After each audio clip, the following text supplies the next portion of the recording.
this out. Lagi kong nakikita to tuwing nandito ako sa Dollarama.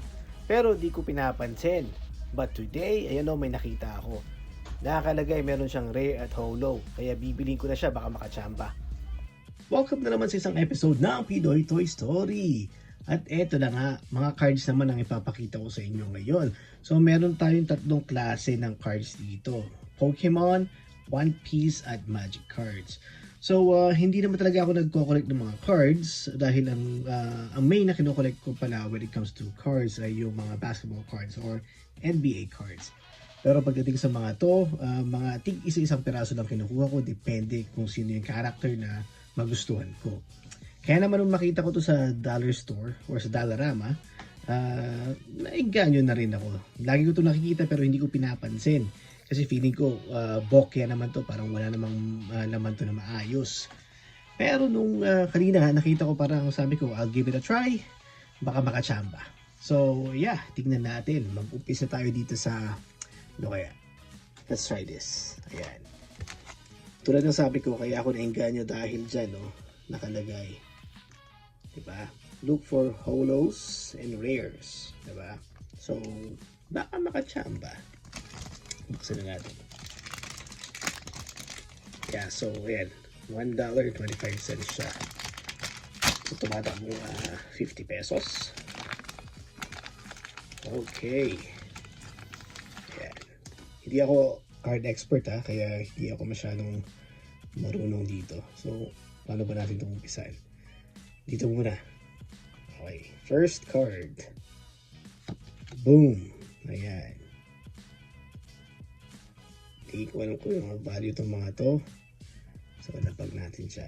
Next card. Boom. Crocalor. Ewan ko, mga newbies na to. Bago to sa akin. Hindi na ako familiar sa mga bagong Pokemon characters. Boom. Ayan. Oh. Ayan.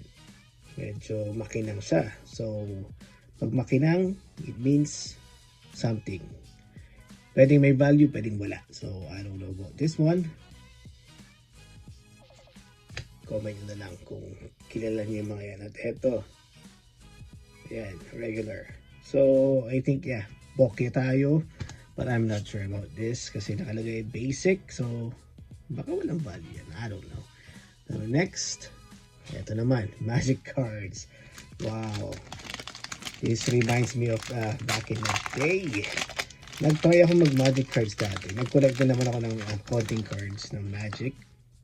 Pero hindi talaga ako familiar laruin siya.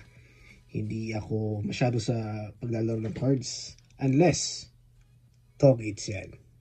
Or Lucky 9. Okay, umpisa natin dito. Dito muna. Para mas marami nakatalikod. Boom. Ayan. Guide Light Optimizer. Next. Boom. Yan. Next. Boom. Pero ko na yan. Next. Yan. Next. Yan. Next. Uy. Hold on. Yan. Ewan ko kung may value itong mga to. Miki na naman. Set aside natin at titignan ko siya online mamaya. Ayan, ewan ko na to, Cybership. Okay, next.